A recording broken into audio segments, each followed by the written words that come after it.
Iniciando a gravação do termo de colaboração número 2, relativo ao anexo 2.1, estrutura de poder e arrecadação financeira do PMDB. Aos 12 de dezembro de 2016, na Procuradoria-Geral da República, presentes procuradores Melina Flores e Vitor Cunha, compareceu o senhor Cláudio Melo Filho, na presença dos seus advogados Rodrigo Guilherme e Maurício, a fim de prestar depoimento em razão da celebração de acordo de colaboração com o Ministério Público Federal. Neste momento, todos os presentes estão cientificados da proibição do uso de quaisquer instrumento de gravação ou registro de áudio ou vídeo próprios e declaro não estar fazendo uso oculto ou dissimulado de quaisquer equipamentos sob as penas legais. Observado todas as cautelas de sigilo e atendendo aos ditames da Lei 12.850, indago ao senhor Cláudio Melo Filho.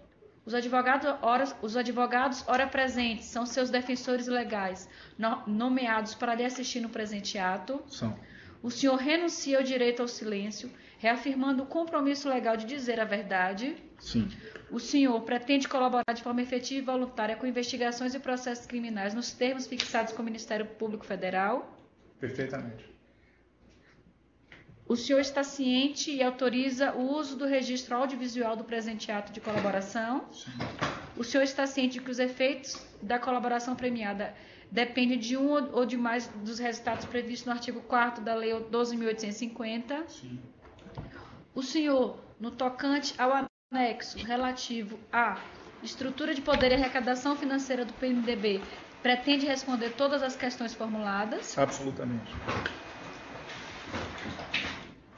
Iniciando as perguntas, por gentileza, nos relate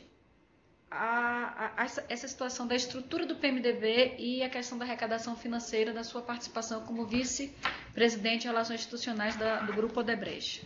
Pronto. Primeiramente, se a senhora me permitir, eu queria dar uma explicação por que PMDB, por que a gente se relaciona com o PMDB.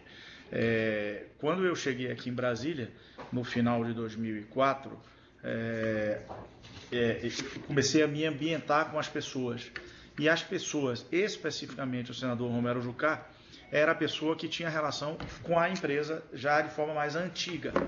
Então, por exemplo, eu conheci o senador Romero Jucá através do José Carvalho, que já era diretor de Relações Institucionais em Brasília há muitos anos, participando da equipe de outras pessoas que trabalhavam aqui.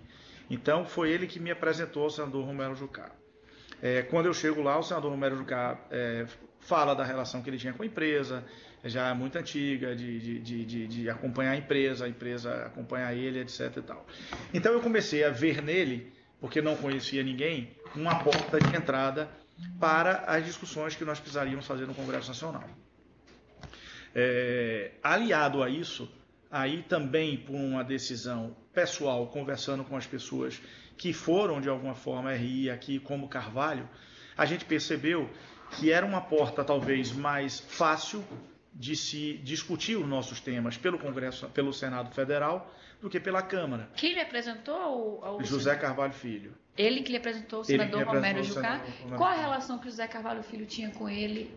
Era do mesmo estado? Ou então era relação profissional mesmo? Não, Carvalho eu acho que é baiano e o senador Romero Jucá é de Roraima, né? Uhum. Então, Pernambuco, porque o estado do que ele milita que é Roraima. Mas eles se conheciam da relação profissional. Ok. Eu tenho certeza disso. Certo. Entendeu? Então nós optamos essa discussão, eu percebi que a discussão pelo Senado poderia ser mais fácil, primeiro, grosseiramente, porque é menos pessoas para ter a discussão, né? São 81 e na Câmara são 500 e pouco. E segundo, porque você sairia de uma discussão da amplitude de um varejo. Se você vai discutir um projeto de lei com as entidades de classe, etc. e tal, dentro da Câmara Legislativa, você teria que falar com comissões de 30, 40 deputados. Os Senados são menores. Segundo ponto que me levou à discussão do Senado. Por último, eu via a força, todas as pessoas viam na mídia, etc., a força do senador Romero Jucá. Ele foi líder de vários governos. Então, o líder do governo discute, tem protagonismo nessa discussão junto ao Poder Executivo e essa coisa toda. Então, isso fez com que eu começasse a ver nele a porta de entrada de melhor defesa dos nossos interesses. Aliado a isso, pessoalmente, acredito que o senador Romero Jucá é muito qualificado tecnicamente. Ele é um cara que discute economia de forma muito tranquila, muito eficaz. A prova disso é que ele chegou a ser ministro do Planejamento e outros ministros aí que fez parte. Então, essa foi por isso que nos direcionamos para a discussão mais focada no senador Romero Jucá. A partir daí, é claro, a gente começa a ver maior efetividade dele. Eu começo a perceber que ele é muito simpático aos temas da gente, ele já tinha relacionamento com a empresa, então facilitava a discussão. Carvalho conhecia ele, então a gente levava nossos temas e via que ele dava encaminhamento de forma muito clara a esses temas. E isso se seguia de uma maneira normal, sem nenhum percalço, até os acontecimentos das medidas provisórias, onde de forma efetiva nós discutimos todos os temas, e num determinado momento ele me faz um pedido, olha, eu gostaria efetivamente de contar com uma discussão melhor de vocês, uma simpatia melhor da empresa em relação a isso. A gente vai olhar item por item, mas se não me falha a memória, foi no PRS 72, foi o primeiro tema. Depois a gente olha pela data cronológica dos 3 assuntos que envolvem o senador Romero Jucá. E efetivamente a gente pode dizer o seguinte, você só ajuda uma pessoa desta forma que ele está pedindo, quer dizer, não é uma forma normal, eu vou lhe ajudar em campanha pura e simplesmente. Quando você passa a discutir valores maiores, pagamentos financeiros maiores, entendeu? Você tem que entender a razão, né? Então, se ele, vamos dizer assim, se resolve o seu assunto, a empresa vai tomar um tipo de decisão. Se não resolve o seu assunto, ela vai tomar outro tipo de decisão. Neste caso efetivo, o senador Romero Jucá resolveu aquilo que se propôs a ajudar. Que caso específico? Esse que eu comentei, o PRS 72, a medida provisória 613... 2012. 2010. Não, o PRS 72 ele começa em 2010, mas ele se resolve em 2012. Você falou resolveu no passado, então esse ano aí foi o ano de 2012, né? Ele já tinha resolvido, é isso? Ao longo de 2010, toda essa discussão, a medida provisória é discutida no Congresso e se realiza em 12. Em 2012. E quando é que se deu essa conversa? Dessa solicitação? Que ele Depois fez? do assunto. Em 2012, então. 2012. Perdão, entendi a sua pergunta. 2012. Aí depois teve a medida provisória 613. Quando o senhor conheceu o senador Romero Jucá? Deve ter sido 2005, 2006, a minha chegada aqui. Certo. A minha chegada aqui. E quando foi o primeiro pedido de contribuição financeira? A mim, relativo a isso, relacionada à PRS 72. 2012. 2012. Após a aprovação ou antes da aprovação? Após a aprovação. Certo. Ele não lembrava do êxito que teve na aprovação do projeto? Sim. Ele comentava, né? Certo. Foi aquela analogia que eu quis fazer. Se a pessoa resolve o seu assunto e lhe pede alguma coisa mais forte, entendeu? E ele resolveu, você também automaticamente vai ser mais simpático para levar esse pedido a quem de direito, entendeu? Se ele não tivesse resolvido, minha resposta automaticamente seria: sinto muito, eu não tenho como ajudar, entendeu? Então a solução foi prévia ao pedido. Sim. A Certo. solução, o assunto legislativo se resolve previamente. Ao pedido. Depois à solicitação. Exatamente. Certo. Agora você vai apresentar isso. Acredito eu até, porque se ele faz alguma solicitação antes e não se resolve, era inócua, né? Entendeu? Você pedir depois de resolver, você se fortalece. Certo. Se você pede antes e não resolve, cai no vazio. Em relação a essa questão das contribuições, quem é que o senador Romero Jucá representava dentro do Congresso? Quais eram os outros demais senadores que ele atuava como preposto? Ele, nesses assuntos que ele tratava, ele comunicava sempre que os assuntos que ele estava tratando seriam efetivamente bem trabalhados, bem tratados, bem entendidos pelo senador Renan Calheiros, entendeu? O senador falava isso com uma certa frequência. Além do senador Renan Calheiros, existia outro senador? Em um assunto específico, certo? Eu vim a saber depois, aí eu tenho que olhar qual dos três era, não me recordo agora, mas acho que era a medida provisória 613, mas a gente depois verifica. Ele não comentou do senador Renan Calheiros, mas não comentou de nenhum outro. Mas um fato nos levou a perceber que existia outro senador que estava de alguma forma apoiando ele, ou ele apoiando o senador, eu não sei dizer, que é o senador Eunício Oliveira. E digo isso porque a pessoa indicada pelo senador para procurar o José Carvalho para receber a contribuição alegadamente de campanha é uma pessoa que depois a gente veio saber, eu não conhecia a pessoa nem Carvalho, é uma pessoa ligada ao senador Anísio Oliveira. Ok. Eu queria que o senhor falasse agora do PMDB na Câmara dos Deputados. PMDB na Câmara dos Deputados. A Câmara, como eu disse aos senhores, eu vivi poucos momentos de discussão lá, por opção. Eu optei por conduzir no Senado. Mas é fato que eu sabia que a Câmara tinha a sua estrutura, entendeu? E parte dessa estrutura eu tinha relação. De forma clara, eu tinha relação com o Gedel Vieira Lima, que na época era deputado, com o senhor Eliseu Padilha, com o senhor Wellington Moreira Franco. Com esses três eu tinha relacionamento. E esse trio é sabido, não é Cláudio quem está dizendo, é sabido pela mídia e tal, que tem um peso, sempre teve um peso expressivo junto ao senhor Michel Temer, o presidente Michel Temer. Então, esse trio também eu sabia que se eu precisasse ter alguma discussão a nível de Congresso Nacional, eu teria neles um apoio. Qual é o trio? É o senhor Gedel Vieira Lima, o senhor Eliseu Padilha e o senhor Wellington Moreira Franco. Ok. O senhor teve contato com o senhor Michel Temer? Com o presidente Michel Temer eu tive pouco contato. Tive em duas oportunidades, uma com o nosso presidente Marcelo Odebrecht, quando ele se elege vice-presidente, tem uma agenda oficial que a gente vai lá fazer um cumprimento, e depois num jantar específico que eu acredito que é um tema que nós vamos tratar na frente. Ok. E com relação ao senhor Eduardo Cunha, qual é a visão que o senhor tem dele no PMDB da Câmara? O deputado Eduardo Cunha é uma pessoa que o Brasil viu ele crescer bastante ao longo da Câmara. Não era uma pessoa que eu tinha um relacionamento próximo.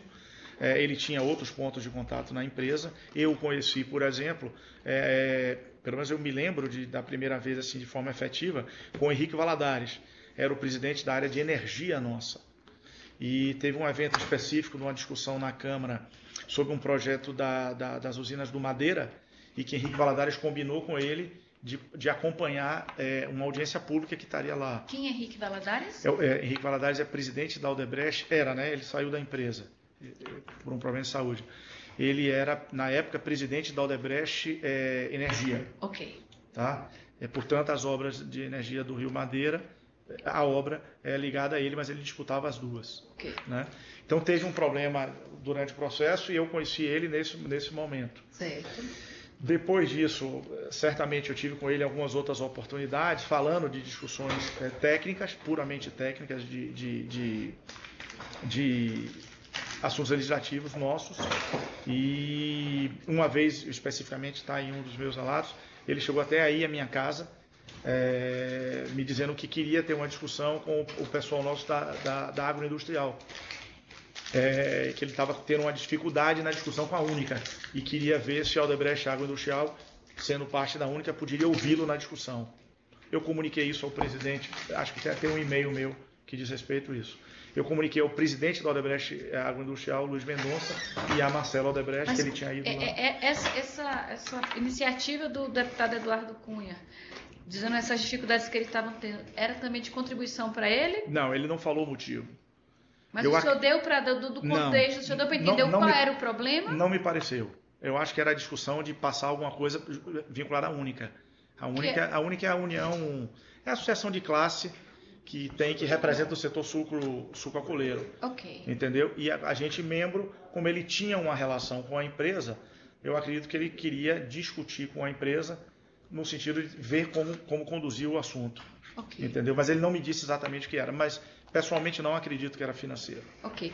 Na lista que foi apresentada do sistema Drauzes, que tem os codinomes de pessoas que foram beneficiárias de recursos financeiros, aparecem alguns nomes, algumas siglas, alguns apelidos, e certo. Que o senhor relata identificando quem seriam esses parlamentares que teriam esses apelidos. Perfeitamente. Era dentro da empresa, vocês sabiam o nome desses apelidos em geral? Quando você fala, por exemplo, que o senhor Romero Jucá era o Caju,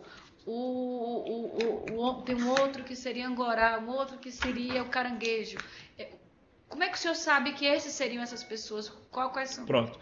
Nesses casos específicos, o Caju já era da empresa, não é um apelido que eu coloquei. Ele já tinha relacionamento prévio com a empresa. Então, internamente as pessoas já sabiam. Aqueles que, por algum motivo, fizeram esse tipo de pagamento Certo. a ele, né? Não é uma coisa que eu acho que a empresa toda sabia, Certo. entendeu? Mas, porque nesse caso específico já era antigo, a senhora perguntou do deputado Eduardo Cunha, tem pagamentos aí feitos, tem escrito assim, CP, significa, eu fui pesquisar pela empresa, é campanha, entendeu? Certo. Aí tem CP Benito Júnior, CP é campanha, e que por algum motivo nos pediram, a mim ou a José Carvalho, para fazer alguma comunicação a ele, tem lá Caranguejo, é o codinome que a empresa dava a ele, não fui eu que dei. Mas internamente o senhor sabia que o Caranguejo era ele. Sabia porque as pessoas, como eu fui pedido e demandado, eu e Carvalho, para dar uma informação a ele, a pessoa dizia qual era a informação. Entendi. Entendeu? E aí é o Mas cara- com ele, Eduardo Cunha, eu não tenho nenhuma tratativa. Não, ok. E Angorá? Como é que o senhor sabia que era o Angorá? Como é que o senhor identificou no anexo quem é o... Pela mesma razão, quando a empresa já tinha relacionamento com a empresa, quando a empresa, no meu assunto, determinou uma ajuda financeira que seria feita, deram o codinome a ele. Deram o codinome. Quem é que dava os codinomes? Olha, isso é uma pergunta que eu sou louco para descobrir. O senhor Até não porque dava o codinome? tem uns que a gente vai falar aqui, cada um deles eu vou dizer. Esse final de semana até, inclusive, surgiu um que ficou chateado e que eu não tenho a menor culpa. É uma pessoa que era amiga da empresa muito antes de eu chegar, entendeu? Mas eu não sei precisamente. Eu acho que cada um, quando surgiu o primeiro tema da pessoa, deu esse apelido. Eu só posso imaginar E isso. qual é a motivação do codinome? Por que não botava o nome da pessoa? Era uma tentativa de encobrir o fato ilícito? Eu acredito que sim. Era uma orientação da empresa fazer isso, sem dúvida nenhuma. Orientação de quem? Porque a empresa é uma pessoa jurídica, né? Eu quero saber quem era o responsável, a pessoa Isso é muito antigo, né? A empresa... Presidente. Eu acredito que os presidentes das empresas ou algo assim... Não é uma coisa que dê para se apontar assim o dedo e dizer não, entendeu? Se não souber, não tem problema. Mas eu acho que... Ou era uma... Não sei como surgiu essa prática, sendo muito honesto. O senhor Eliseu Padilha tinha algum codinome? Num assunto específico, que eu me envolvi com o senhor Eliseu Padilha, ele foi criado um apelido para ele, sim. Eu acho que é Primo. Primo. Mas anteriormente à minha relação com ele, eu não sei dizer à senhora se havia algum outro... Qual era o papel do senhor Henrique Eduardo Alves junto ao senhor Eduardo Cunha? Eu não tenho contato com o Henrique Eduardo Alves, não tive. Ele foi presidente da Câmara, claro, né? Eu sei disso, foi deputado, foi líder também do partido, mas não era uma pessoa de meu relacionamento. Certo. Nunca fui em nenhum tempo. O senhor Michel Temer tinha algum codinome? Que eu saiba, não. E o Eunice Oliveira? Foi dado pela área de operações estruturadas quando houve esse pagamento feito de forma discutida com o senador Romero Jucá, tem um nome de índio. Foi dada essa informação para mim e para Carvalho. Não foi também um apelido criado por mim nem por Carvalho.